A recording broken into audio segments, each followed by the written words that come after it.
What I recently I made a video about Zach Edey and described him as a big mother.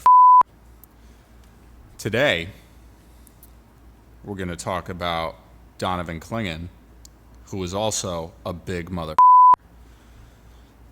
And I have a little bit more of affinity towards Donovan Clingan just because he's a fellow Connecticut boy like myself. So Donovan Clingan is legit.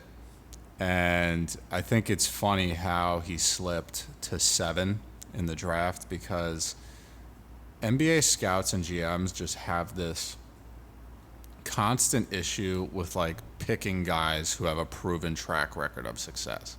And I get it. He had a proven track record of success at the college level. So who knows if that translates to the NBA, but like to be on back-to-back national championship teams is extremely difficult.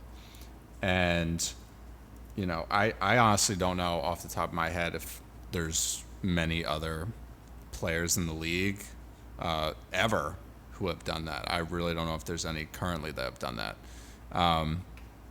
So he's been doing pretty well in Summer League. He's leading Summer League in blocks, 4.3 blocks, which is crazy.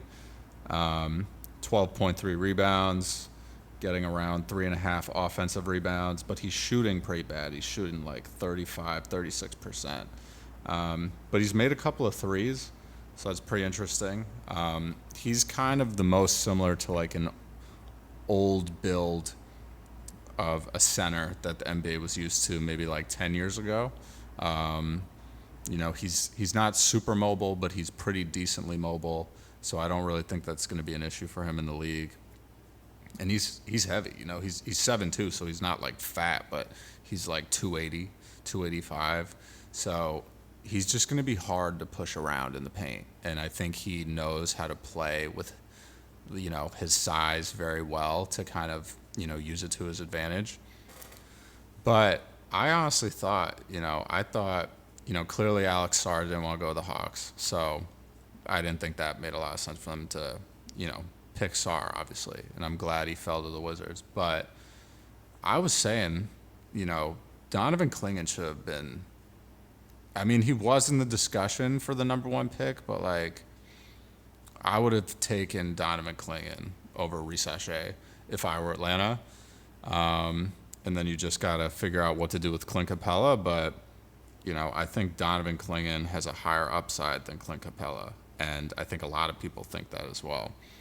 And it just seems like Clint Capella's kind of hit his ceiling with the Hawks, and he could be a good trade piece. You know, there are teams in the league that would obviously trade for Clint Capella, and it would be worth it to them. So, but I think that's a bigger story of what the Hawks are doing because I have no idea what they're doing. But Donovan Clingan is legit, and he's going to be good for a long time. One thing that I heard a long time ago that has stuck with me is that the things that are super hard to, I guess, let go of in the NBA, and in other words, the players who have these things typically have the longest careers in the league, is number 1, size. So you can't teach 7 feet, can't teach 7'2", can't teach 7'4".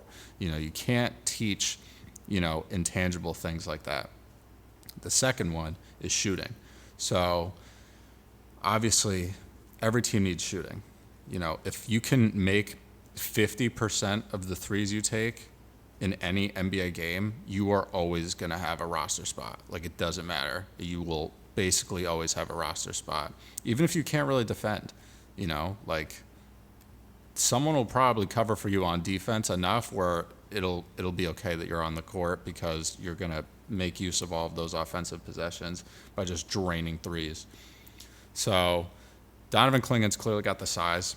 If he can develop a 3 that's reliable, it doesn't have to be great, you know, he's going to be golden. He could honestly, if injuries stay away from him, and I hope they do, he could have the longest career out of anybody in this draft class because he just has these things that GMs, you know, sought after for, year after year. You're always looking to improve the size of your roster and, get better at shooting. And obviously he's going to be the biggest asset that he has is going to be on the defensive end. But I think he's got a very high ceiling. I think him and Zach Edey are going to prove to be like probably top 5 players to come out of the draft. But neither of them were drafted in the top 5. So Donovan Clingan is going to be really good. He's going to shoot a better percentage, I'm sure. I've said this previously that in the summer league it's easy for newly drafted players to not shoot well. Regardless if they're a point guard or a center, you have jitters, you have nerves. This is your first time going up against full on NBA competition or at least, G League level competition. And, these games are televised. A lot of them are on ESPN, NBA TV. So, it's nerve wracking. So it's not the end all be all if someone plays great in summer league. It's not the end all be all if someone plays terrible in summer league. It happens. But he's played pretty good, and he's shown exactly what, we thought we were going to see from him, which is just tough interior defense and, getting rebounds. He's getting 12-ish boards a game, like I said. That's priceless. You need to have good rebounding in the league to do anything. But I think it's going to be interesting to see what they're going to do with DeAndre Ayton, because you're clearly not playing Donovan Clingan at the 4. You can play Ayton at the 4. I don't know if that's really going to work, but I'm assuming they're going to try it out and see what happens. But if that doesn't work, I see them trading DeAndre Ayton. And, I don't know what they're going to be able to get back from him. I think his value has tanked a lot since he was with the Suns. And, but you could definitely get something. I mean, at the very minimum, you're getting a couple of second-round picks. At the very minimum, right? But I think you could probably get a first-round pick at least out of DeAndre Ayton. But Donovan Clingan's the future, in the paint for the Trailblazers. I think he's going to be really good. He's probably going to win a Defensive Player of the Year at some point during his career, if he just blocks shots the way that he has throughout his entire basketball career so far. I could see him being like a Rudy Gobert. It would be good if he was a little bit better offensively, but I think that'll come in time. So watch out for Donovan Clingan. He's going to be good.